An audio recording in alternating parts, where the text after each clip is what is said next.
think there's something connected. One brother Prabhu is asking, all the religions basically preach good things. Thus, a person can follow any one of the religion.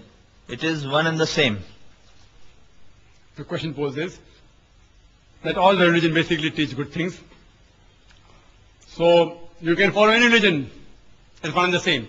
And I do agree with him in the first part of the question that all religions do basically preach good things.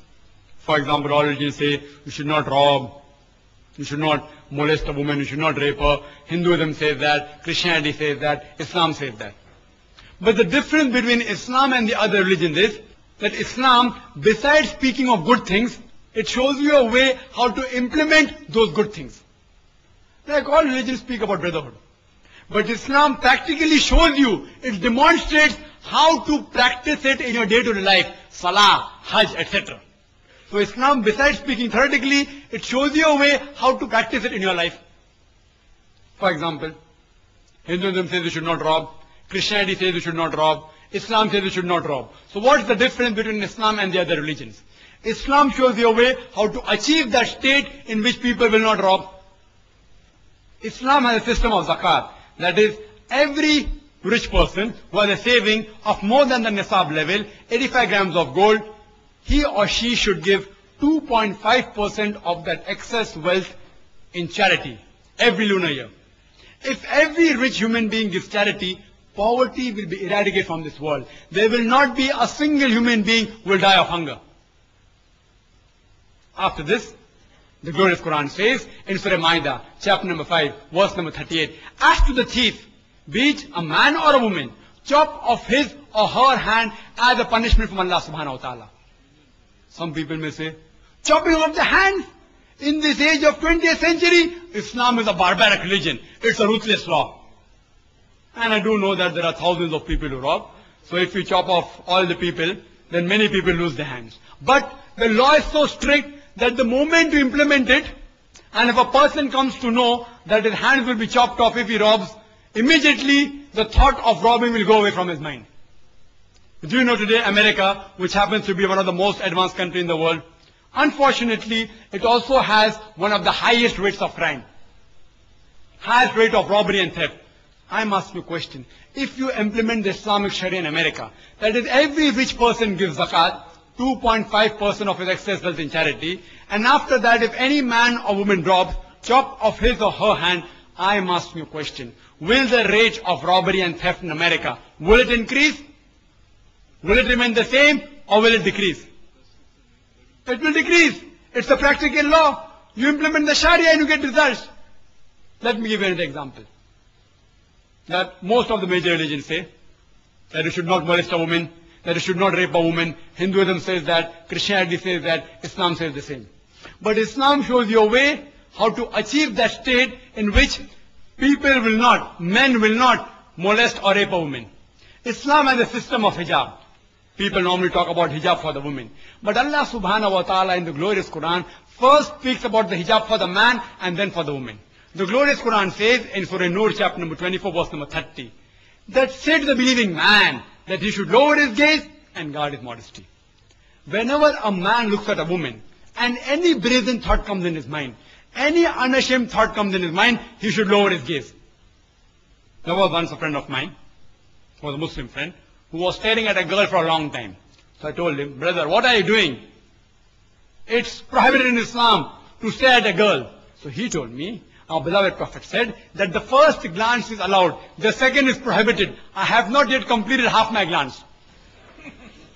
What did the Prophet mean by saying the first glance is allowed, the second is prohibited? He didn't mean that you can look at a woman and stare continuously at her for 20 minutes without blinking. What the Prophet meant that if you look at a woman unintentionally, intentionally don't look at her again. Don't feast on her. That's what the Prophet meant.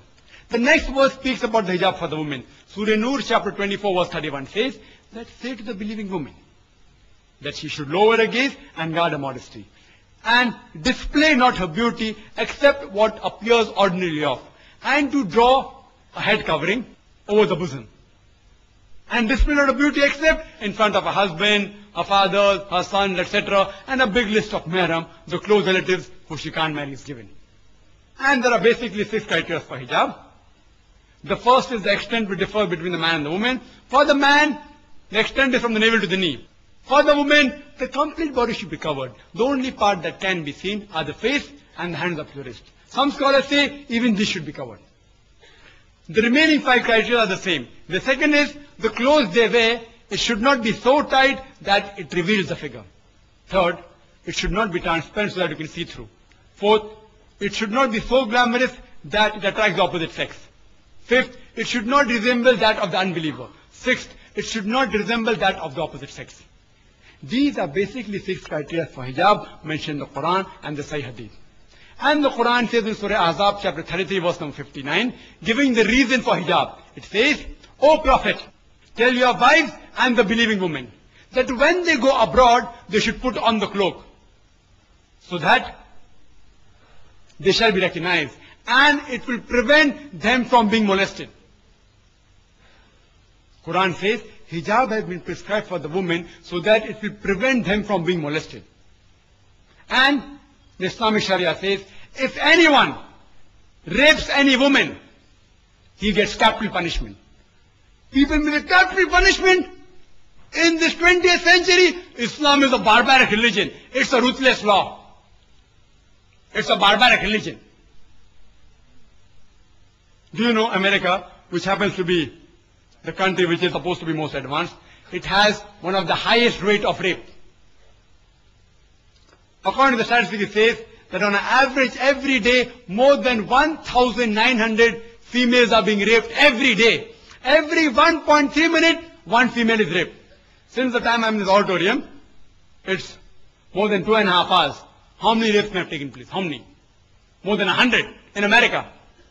I'm asking you a question. If you implement the Islamic Sharia in America, that is every man, when he looks at a woman, he should lower his gaze.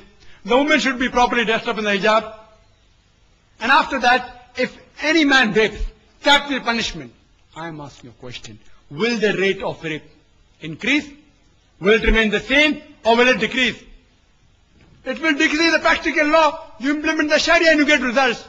And I've asked this question to non-Muslims that suppose someone rapes unfortunately your wife or your mother. And if you are made the judge and if the rapist is brought in front of you, what punishment will you give? And believe me, all of them said, we'll put him to death. Some went to the extent of saying, we will torture him to death. So why do you have the double standards? Someone rapes somebody else's wife, capital punishment is barbaric law. Someone rapes your wife, you want to give him capital punishment. Why these double standards? And do you know in India, according to the statistics of Crime Bureau, it says that every 54 minutes, one case of rape is reported in India. How many taking place? Every few minutes maybe, one case. And no wonder, if you have read the papers of about 10 days back, on the 20th of October, the Home Minister of India, L.K. Advani, you know what he said? It came in headlines of Times of India. Headline. What it says? That Advani puts a death rap for rape and recommends an amendment in the law. Headlines in Times of India, 20th of October, 10 days back. On Tuesday, one day before, 27th of October, 1998, he said that he wants death penalty for the rapist. Alhamdulillah. What Islam has said 14 years ago, L.K. Advani is saying that, and I congratulate him for that. I'm not here to promote any political party. I'm not a politician. But if someone speaks the truth, I have to appreciate it. And if you implement this, surely the rate of rape will diminish. Maybe the next Home Minister may implement the Islamic hijab here also. So inshallah, the rape will be completely abolished. They are coming closer to Islam, I appreciate it. Come to common terms as between us and you.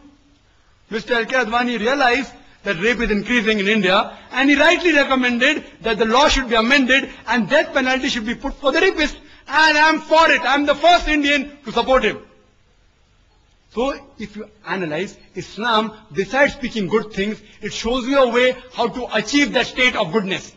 Therefore I say that Islam, unlike other religion, which speak good things, it shows you a way how to achieve goodness. So therefore, if I have to follow a religion, I would follow a religion which speaks good things and shows you a way how to achieve that good things. Therefore, it is rightly said in Surah Al-Imran, chapter 3, verse number 19, Inna Deena Indallah al-Islam. The only religion accepted in the sight of Allah subhanahu wa ta'ala is the person who submits his will to Allah subhanahu wa ta'ala.